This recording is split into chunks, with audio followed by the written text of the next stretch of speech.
Welcome to the fourth Blender Python tutorial. Today we'll be looking at when we should be using classes or functions, the advantages and disadvantages of both a class and a function. In addition, we'll be looking at inheritance of classes and the idea of super and sort of sub or classes and the base class as a general concept. So the first thing we have is class or function, because that's a question you should always be asking: should this be a class or a function whenever you're calling executable code? So let's look at this first example. I have a class which performs a function. It takes a list in its constructor, or creates one if it doesn't exist, using this numbers equals and then 2 square brackets. It then sets its own attribute of numbers to that number that's passed in the constructor, and it has a call attribute, which if you haven't seen before, this call method basically means whenever you call the class, it runs this code, and you pass the argument or variable as a number. So calling this class, example 1 is what we'll be looking at now, in this code here. So let's just put some line breaks beneath our functions. Here you create the class, construct it, then you call it using these parentheses here, because that invokes a call. This calls the init constructor, this calls the underscore call method. Excuse my cold. So what happens? Well, let me show you what happens if I call example 1. Lots of the word call today, and if I run it, you'll see it says 1, 2, and 1, 2, 3. What this does, every time I run this code, it adds 1 to the list of numbers. So every time I add 1, then I add 2, add 3 to this original list. So basically it's just like appending to a list, but it's contained in a class. Now, the thing is, we can also do this with a method. So let's look at example 2. First, I'm just going to clear this console. Just going to import clear console, and then clear console dot clear console. This is some code I wrote earlier. That just clears the console for you. And then we'll call example 2, and you should see the same thing. You see 1, 2, and 3. So this would suggest that both are achievable by using a function or a class. But if you look at example 2, you'll see it's not quite the same. It actually has a bigger code block, and it sort of calls the function over it. It's a bit bigger. But if you look at example 3, you'll realise that actually this could all be achieved in the same way as a class. If I clear the console again, if I delete example 3, you'll see it says 1, 2, 3, 1, 1. So as before. And how does this work? Well, this uses a lambda function, which are negatable in use. Some people don't like them. But basically, it uses the same function, append function, as above.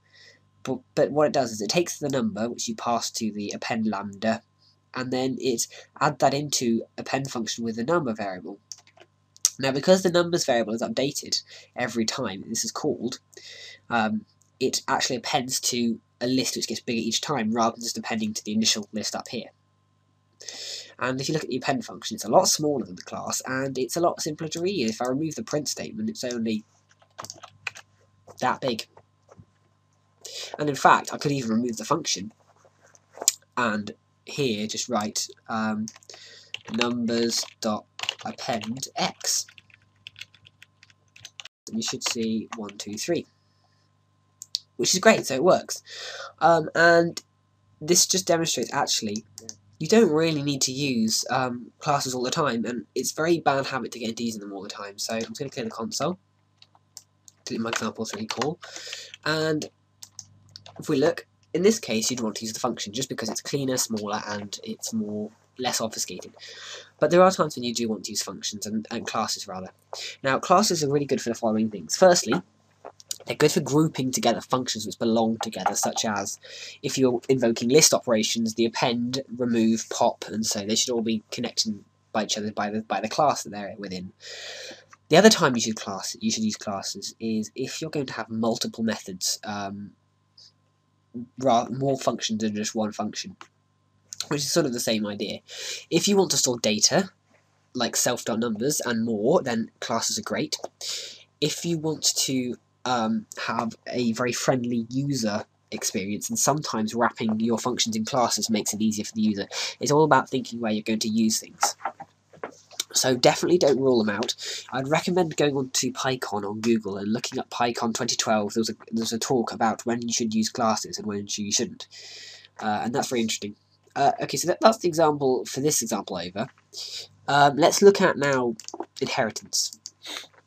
So here I have a basic sort of environment. You have the base class, which is the one that is inherited from, called shape. Shape has an init constructor. When it's called, it's constructed. It's called on construction of class, which is when it's inherited, and it has a shape type set as the shape type and a position set to a default list of 0, 0, 0. When it's called using the call method, it prints the shape type. I am a certain type of shape at a certain position, using the new style string formatting. When you call the method move, it moves its default position of y by 1 in the positive direction. So if we run this code as a demonstration, just click run script, you see it says I am a circle at position 0, 0, 0. I'm a circle shape at position 0, 1, 0. However, when it says I'm a square shape, you'll see it says position 0, 0, 0 and then minus 1, 0, 0. So it's moved negative x rather than positive y. This is because we've overwritten the move function within the square class. And how have we done this? Well, firstly, in this case, it's very hard to see the difference between shape and square and why you should actually inherit, but in bigger cases, it is more obvious. Firstly, the square class, because you're calling the square class, you shouldn't need to define the shape type because you know it's a square by the class name. So the other thing is that the square is actually a derivative of a shape. It is a shape. So the square needs to represent a shape, but you shouldn't need to define the shape type because you've already done so in the class name. So what we do is we remove any parameters in the init constructor. We then call the parent or superclass, and we inherit all its functions. And we pass the default arg of square to the shape type, which is hard-coded in the square shape. Then we override the move function so that it moves negative x rather than positive y. This enables two things. Firstly, it means that you can inherit large numbers of sort of variables and base methods from the shape class, but also means you can define your own behavior. I'm just going to pause the video again, sorry. So, this makes it very useful to use. Now, we could create another type of shape, and we could create a shape that moves in the negative y by just calling shape, inheriting it, getting rid of this init, and just modifying the move to have 1 equals minus 1, minus equals 1. And that would be very easy to do. This is where inheritance is used. So let's look at some terminology to start with. You'll see here we have a class and another class. So if you were lost already, we'll have a look. This class doesn't have any parentheses, meaning that it is a base class. It doesn't have to be used as a base class, but it is called a base class. Now, class square has parentheses with another class name inside it, and what this means is that class square inherits class shape, and so class square is a subclass of class shape. We have the super function. Now, super is a new function found in Python 2.6 upwards, I think. It might have been earlier than that. And it accesses the superclass or base class of this subclass. So super would access the shape by default, the shape class. However, sometimes you may have multiple inheritance. So we have a square class here, and let's say we want to inherit an attribute of area. So let's define some cool square stuff. So let's have it, we'll want to give it the area, for example, and we'll also want to give it a volume. So class volume does nothing because it's a base class. We'll construct it. It doesn't have to have any parentheses passed, variables passed. We'll have self.volume equals 10, for example, and self.area equals should have it 10 by 10. So let's make the volume 1000. 1 minute. Because by default, volume is a cube of the area, or the side length, to be honest. So side length will be 10, or 100 rather, and the area will be 1000, because 10 by 10 is 100, and 10 by 10 by 10 is 1000. And then we want to inherit this into the square as well, so volume And then if we print in move, if we print now one thing, if you try and print self.volume, you'll notice we get an error because we have no attribute volume, and this is because we haven't inherited it. Now the issue you have here is that if I just remove this for now, if we run this, it still works. And the problem is, how do we access this volume base class or superclass if we've already called super here and it hasn't done anything? Well, this is because super calls the first base class or superclass, and it passes all the default arguments you should be passing to it. And you'll notice again later in this tutorial that actually the times are changing. This is because, long story short, I did some really stupid mistakes, so I needed to edit them out because they were so time-consumingly stupid and naive. So yes, how do we extend this so it's more easy to change? Because we've got a default hard-coded red colour, and the volume's all hard-coded, and the shape type to a degree. Well, we have to use super differently, and the way in which we do this is we have to understand how super works, because we have multiple, I actually have a colour here which we didn't have before. We have multiple different, so I'll remove it. Oh no, I'll leave it on for now. We have multiple different, types of base class here which are inherited or superclasses by the class square. So what order does it follow to inherit them? Typically it goes left to right, and we can see this by printing the method. Oh, I can't remember what it's called now. Hold on, let me have a look. I've got to remember what the terminology is because it's very tricky. MRO. This is MRO, for those of you who aren't aware. MRO. And let's hope we don't get anything too obscure. MRO Python. Method resolution order. Okay, so anyway, if you print the MRO, or method resolution order of a function, or rather if you print it of a base class that hasn't been instanced yet, you'll see it says class main square, or ignoring main, you get square, shape, volume, colour, and here we have square, then shape, then volume, and colour. What this means is that a square will inherit from shape, which then inherits from volume, which then inherits from colour. And that colour class, the last class, will inherit from object, which is the default object for classes in Python, the new style classes. So how do we inherit from each of these? Well, we have to work, because we want to pass arguments to these other ones. Like let's say we have colour here, with the British spelling. Then how would we do this for inheritance? Because how do I pass arguments to this constructor from square? Well, the way we do it is using keyword arguments. So first, let's change the super init to have shape type equals square, and then we want to specify, let's say, the volume equals 2000, area equals 500, and colour equals green. Then what we can do is look at the other classes. So first shape is called, so we got to shape, and we want to pass the rest of these arguments apart from shape type to the other functions. So we add a comma and 2 asterisks and KWARGS, which is keyword args. It's an abbreviation or an acronym, and it doesn't really matter what you call it. What happens here is all of these arguments are passed to this. This extracts out the shape type argument from the keyword arguments, and the rest are all stuck into the keyword argument variable. Then we call the next constructor using super. So that would actually be volume, but we can still use the super underscore or super brackets dot underscore init, and we just pass the keyword arguments. And then that will call volume. So let's go to volume and add volume equals 1000, area. Oh no, we want volume equals, volume equals 1000, area equals 100. And that would extract out those arguments, and then add the default keyword args attribute, and set that to volume, and set that to area. Now we need to construct the next class, so I'm going to paste that back in, and we'll put line breaks so you can see it.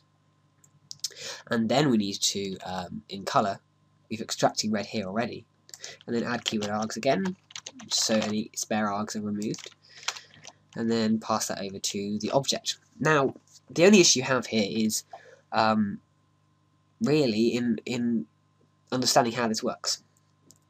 Basically, when you pass something to a function or as arguments in Python, if you specify the star, asterisk, or double asterisk, they do different things. So let's just take a break and look at what this does. Let's make a list of items.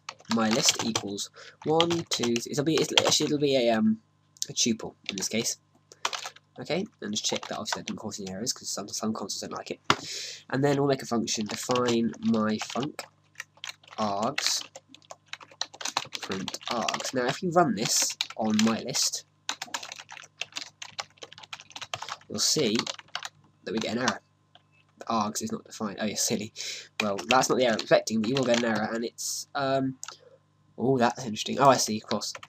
And that's because that works because they're all in their own list. But if we put it into what am I trying to do? I'm trying to think what I'm trying to do here. What am I trying to do? Yes, if we pass a list of arguments, such as 2 lists. Well, no, this actually will work. I'm trying to think of a good way of demonstrating this. Let's say, how could I do this easily? I'm just going to pause the video. So, yes, this basically, if we pass arguments to a function, but we don't always know how many we're going to pass. If you have one line here, if we were to pass my list and then my tuple, so I'll make one a tuple, one a list, 3 and 4, and we'll make this 1 and 2 in a list, then you'll suddenly see that this breaks. Now I was thinking of a good way of doing this earlier, but this should work. You'll see it says, well, only one positional argument it can take, but 2 are given. Well, how can we make it so this function can accept as many arguments as we want? Well, we use 1 asterisk. What this does is it captures every single non-keyword argument and stores it into this list. And that's great. So if we had an x equals 1, that would fail because it doesn't expect a keyword argument. So that's what a 1 asterisk does, and 1 asterisk does 2 things. It firstly packs everything into one list, and it also packs things into one tuple rather. So if we were to do print star args, you'd see it would then print them out as their separate arguments rather than as a tuple if I print it again. So here's, if I just clear the console, import clear console, and clear console. That's interesting.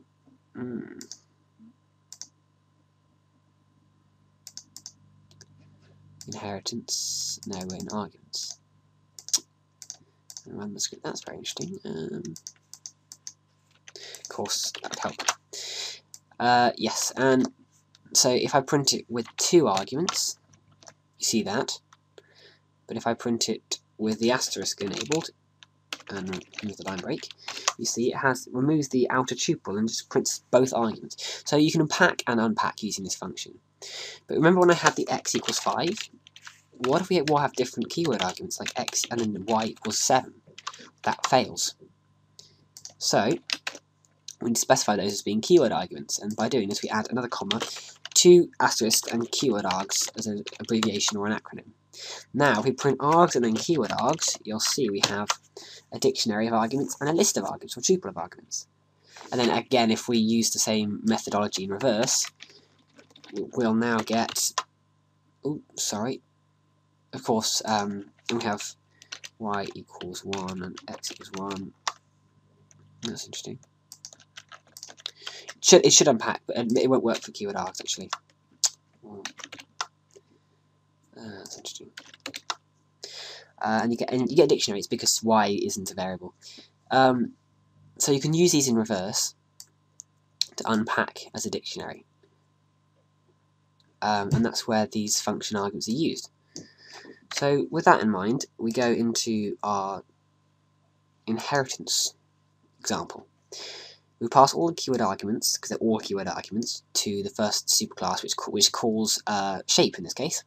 Shape receives these keyword arguments, but the first positional keyword argument is shape type, and it extracts it from this list, leaving you with these, which are set into here, keyword args.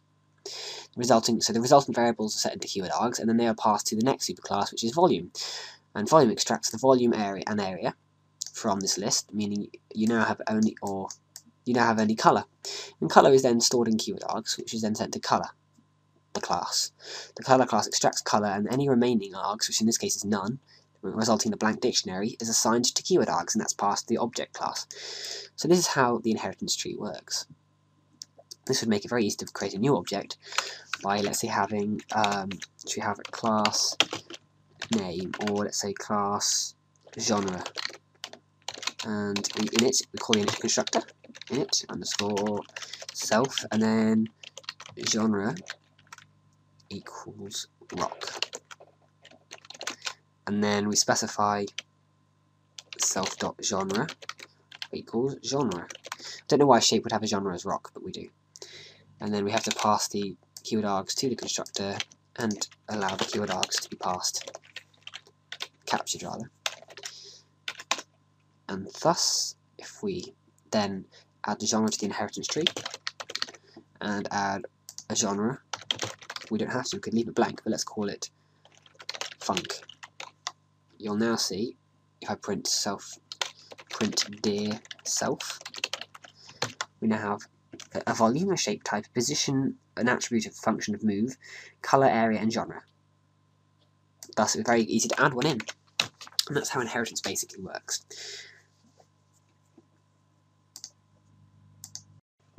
So you'll see how inheritance trees work.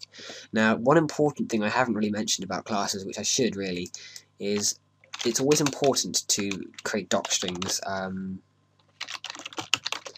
because it means that later on, if you come back to your code, you know what it means as well as anyone else who wants to use it. Always think about the scope of your thing outside of just your own usage. That way you'll save efficiency, time later on. And that's pretty much it. Thank you for watching this tutorial. I'll have another part for another one. This is just a sort of a supplementary tutorial in the midst. Thank you very much for watching. Good luck.